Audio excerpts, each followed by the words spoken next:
सत्य घटना कबीर परमेश्वर जी द्वारा बांधवगढ़ के श्री धर्मदास जी के साथ की गई लीला पर आधारित है।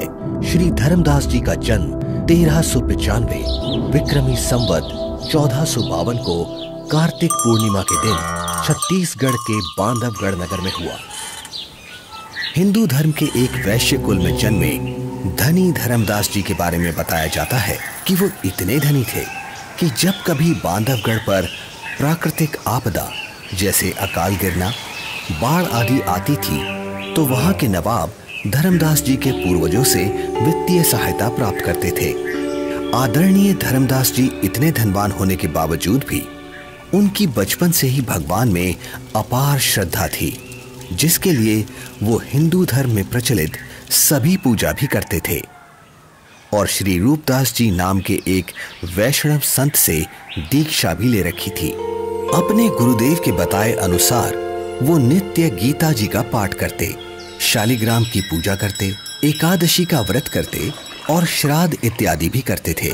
जब धर्मदास जी वृद्धावस्था की दहलीज पर आ गए तो उन्होंने अपनी पत्नी से तीर्थों की यात्रा करने की बात कही।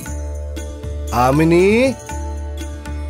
जी स्वामी। गुरुदेव ने कहा है कि मुक्ति पाने के लिए 68 तीर्थों की यात्रा जरूर करनी चाहिए, इसलिए मैं कल तीर्थ यात्रा पर निकल रहा हूँ।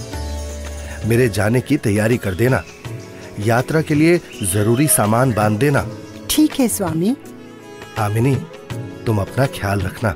जी, आप भी अपना ध्यान रखना।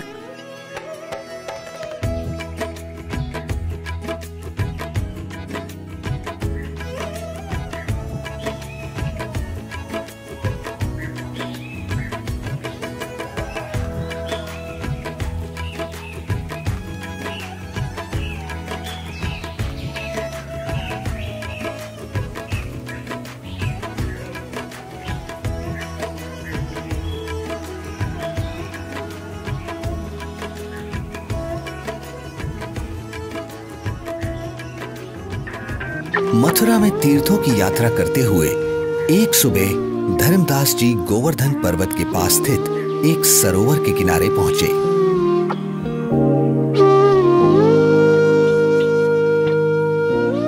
वैसे तो सरोवर का पानी बहुत ही गंदा था, फिर भी वे सरोवर में उतर जाते हैं क्योंकि कहा जाता था कि उसमें नहाने से स्वर्ग मिलता है।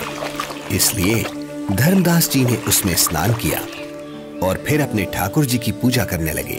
तभी वहां सर्वसृष्टि रचनहार कबीर देव जी काशी शहर से आकर प्रकट होते हैं और एक मुसलमान जिंदा महात्मा का रूप बनाकर धर्मदास जी से थोड़ी ही दूरी पर आकर बैठ जाते हैं।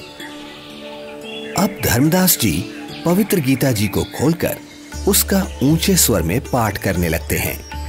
बहुनी में व्यतीतानि जन्मानि तव च अर्जुन तानि अहम वेद सर्वाणि न त्वम वेद परंतप। श्री भगवान बोले, हे परंतप अर्जुन, मेरे और तेरे बहुत से जन्म हो चुके हैं, उन सबको तू नहीं जानता, मैं जानता हूं। न तू एव अहम जातु न आसम न त्वं न इमे जनाधिपाः न च एव न भविष्यामः सर्वे वयम अतः परम। ना तो ऐसा ही है कि मैं किसी काल में नहीं था, अथवा तू नहीं था, अथवा ये राजा लोग नहीं थे, और ना ऐसा ही है कि इससे आगे हम सब नहीं रहेंगे। वैसे तो धर्मदास जी गीता जी के केवल एक अध्याय का ही नित्य पाठ किया करते थे, किंतु आज एक मुसलमान जिंदा महात्मा को हिंदू धर्म की साधना में रुचि लेता देख और अधिक पाठ करते हैं।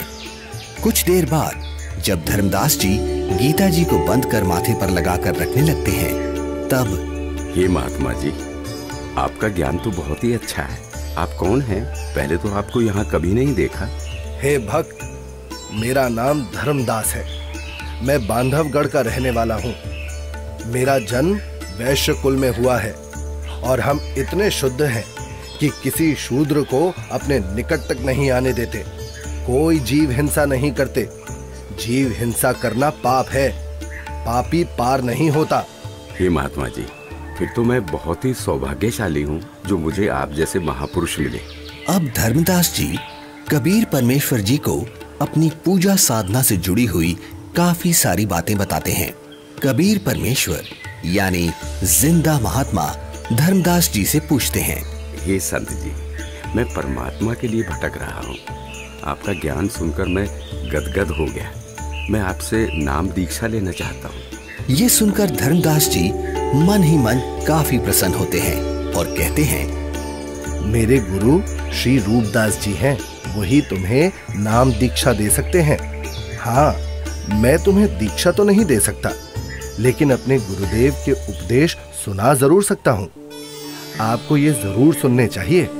हाँ हाँ, क्यों नहीं, लेकिन मेरे मन में कुछ शंका भी है महात्मा जी।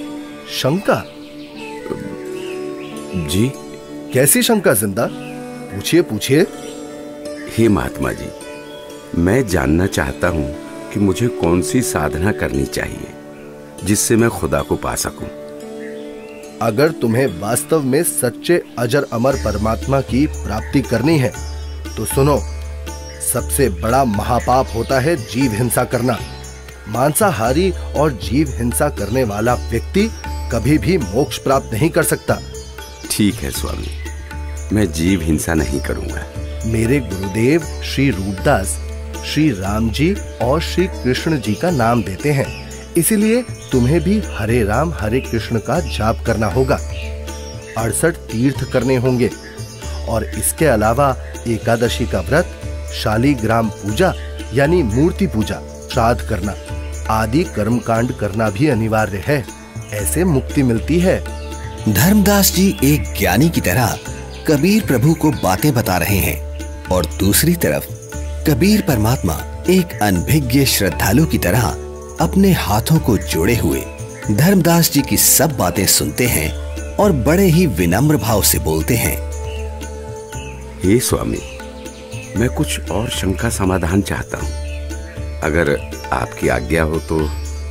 हाँ हाँ, क्यों नहीं, अवश्य पूछिए। स्वामी जी, ये गीता जी का ज्ञान किसने लिखा है?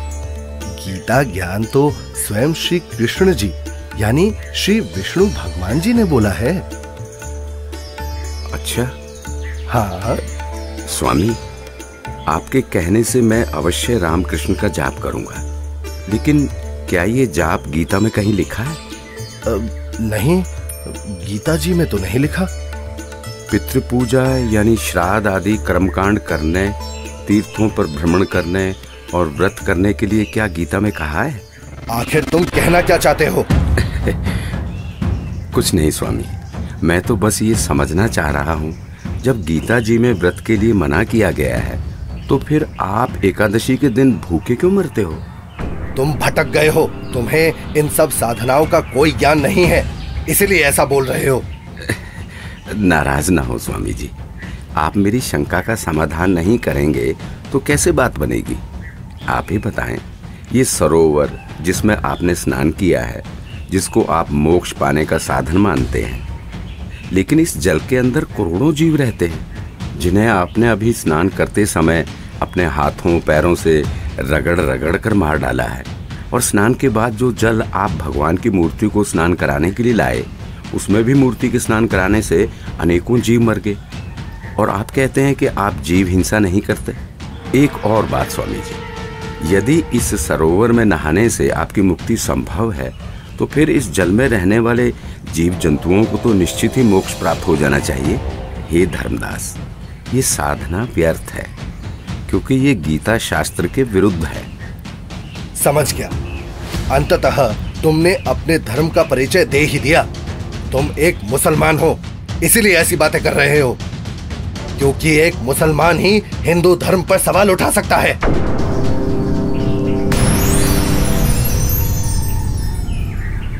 अरे, ये तो गायब हो गए। लगता है ये कोई सामान्य संत नहीं थे। मुसलमान होकर भी उनको हिंदू शास्त्रों का पूर्ण ज्ञान है। ये जरूर कोई देव पुरुष है। वे सही ही तो बता रहे थे। हे परमात्मा, एक बार फिर से वही संत मिले तो मैं अपना हठ छोड़कर नम्र भाव से संपूर्ण ज्ञान समझूंगा। हे भगवान, माफ करो मुझे।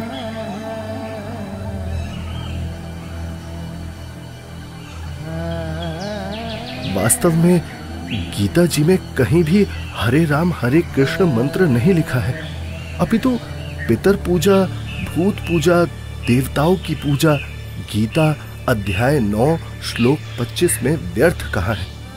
मैं महामूर्ख, मंद बुद्धि, इतना दुर्भाग्यशाली हूं कि संपूर्ण ज्ञान सुने बिना एक महान पुरुष को नाराज कर दिया। हे भगवान, मुझे माफ करो, उस महान आत्मा से फिर मिला दो। मैं इस बार उनकी सारी बातें मानूंगा।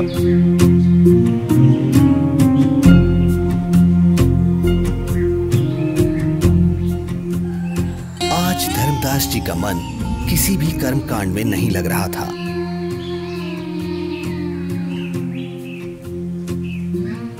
तब उन्होंने सब